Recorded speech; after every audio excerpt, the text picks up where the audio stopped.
Akhirnya yang ditunggu-tunggu resmi mendarat juga di aspal Indonesia. Dan jujur saja, Geely Starry EMI 2026 ini datang bukan cuma buat numpang lewat atau sekedar nambah-nambahin daftar SUV di parkiran mall, tapi bawa misi buat bikin pusing para rivalnya. Statusnya bukan sembarang mobil baru, karena di balik kap mesinnya tersimpan teknologi super elektrik hybrid terbaru yang efisiensi thermalnya diklaim mencapai 46,5%. Angka yang kalau di dunia otomotif itu udah masuk level ngaco saking tingginya. Gayanya memang terlihat futuristik ala-ala mobil konsep yang kabur dari pameran, tapi yang bikin guncang industri kita sebenarnya adalah bagaimana Geely berhasil mengemas teknologi PHEV sekompleks ini dengan harga yang kalau kita bandingkan dengan fitur dan build quality-nya bikin kita mikir, ini merek sebelah sehat ya? Jadi apakah kombinasi mesin super irit yang bisa jalan 1000 kilo lebih sekali isi tangki ini bakal jadi standar baru buat konsumen Indonesia? Atau cuma sekedar gebrakan awal yang bikin heboh doang? Yuk kita bedah pelan-pelan.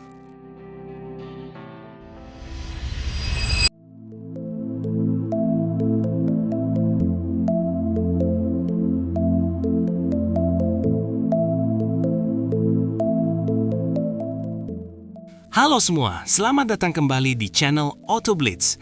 Hari ini kita kedatangan tamu yang bikin banyak orang penasaran, Geely Starry EMI. Geely itu ibarat mantan yang dulu pergi pas lagi sayang-sayangnya, sekarang balik lagi dengan penampilan yang jauh lebih glow up dan bawa mahar teknologi yang gak main-main. Kita mulai dari depannya dulu. Jujur, muka Starry ini kalau kalian lihat di spion tengah, bakal berasa kayak dikejar pesawat Starship-nya Elon Musk. Agresif banget. Grillnya itu nggak kayak mobil bensin konvensional yang punya lubang gede mangap, tapi dia pakai desain titik-titik yang mereka sebut ripples of light. Mewah tapi tetap berasa teknis. Lampu depannya, wah ini bintang utamanya. Dia punya LED run-through yang memanjang dari kiri ke kanan. Kalau malam, ini sih bakal jadi pusat perhatian di lampu merah. Uniknya, lampu utamanya itu ngumpet di bagian bumper. Jadi kalau mati lampunya, kelihatan kayak air intake biasa. Trik desain yang bikin mukanya makin bersih atau clean. Turun ke bumper bawah, ada aksen hitam piano yang bikin tampilannya nggak terlalu polos. Sedikit sporty tapi nggak norak kayak pasang body kit tambahan di bengkel variasi.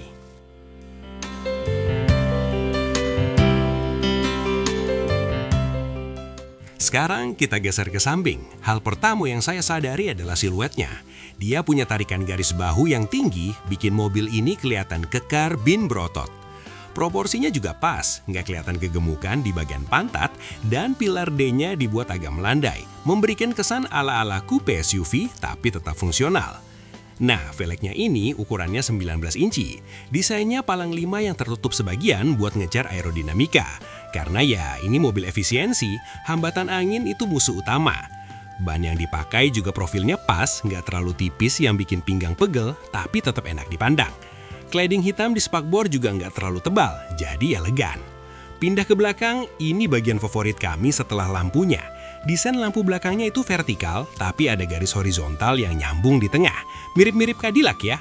Tapi tunggu, kalau Anda perhatiin detailnya, efek lampunya itu kayak kristal. Pas nyala bener-bener berasa mobil mahal yang harganya di atas 1 miliar rupiah. Bumper belakangnya cukup simpel dengan diffuser tipis. Untungnya Geely nggak kasih knalpot palsu yang norak. Semuanya rapi, tersembunyi dengan elegan di bawah.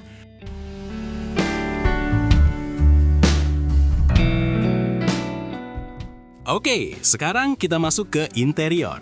Pas buka pintu, bau mobil baru yang biasanya bau plastik murah itu nggak ada. Materialnya banyak yang soft touch dan suede. Kursinya ini yang mereka banggain banget, namanya 8-layer marshmallow seat. Dan beneran, pas didudukin rasanya kayak dipeluk gebetan. Empuk tapi tetap menopang badan. Kabinnya berasa lega banget berkat wheelbase yang hampir 2,8 meter. Ruang kaki di belakang itu luasnya keterlaluan, bisa buat main futsal. Oke, Kamil bye, tapi emang luas. Dashboardnya minimalis banget, hampir nggak ada tombol fisik. Semua dipindahin ke layar raksasa di tengah yang ukurannya 15,4 inci. Gede banget, kayak pasang iPad Pro di mobil.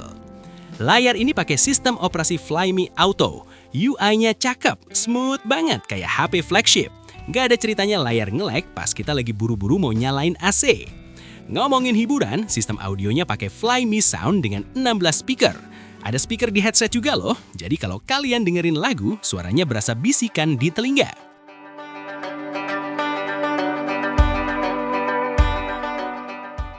Fiturnya lengkap kap-kap. Ada swivel 2 yang punya 14 fungsi. Mau adaptive cruise control sampai lane keeping assist, semuanya ada. Dan sensornya sensitif tapi nggak kagetan. Ada juga fitur panoramic sunroof yang ukurannya gede banget. Kalau kalian lagi camping, lihat bintang dari dalam mobil ini berasa makin romantis. Sekarang bagian teknis, performanya. Mesin 1,5 liter turbonya itu sebenarnya cuma pembantu. Tugas utamanya adalah jadi generator buat ngisi baterai dan bantu motor listriknya. Tenaga kombinasinya itu berasa instan. Injek gas dikit, mobil langsung meluncur tanpa drama transmisi yang mikir dulu. Rasanya mirip bawa mobil listrik murni. Klaimnya, konsumsi bensinnya bisa sampai 40 km per liter kalau baterainya penuh terus.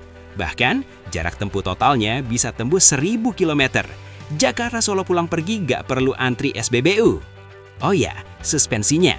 Karena ada darah Volvo di platform GEA ini, bantingan suspensinya itu dewasa banget. Antara nyaman tapi tetap stabil pas dibawa nikung agak kencang.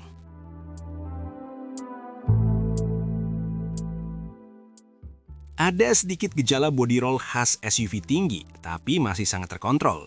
Setirnya juga cukup komunikatif buat ukuran mobil yang penuh dengan asisten elektronik. Satu hal yang saya agak kurang suka, mungkin soal suara mesinnya pas lagi kerja keras ngisi baterai. Masih kedengeran sedikit gerungan masuk ke kabin, tapi tipis banget sih. So, dengan harga di kisaran 500 jutaan, Geely Starai EMI ini benar-benar jadi perusak pasar. Dia kasih teknologi PHEV yang lebih canggih dari kompetitornya.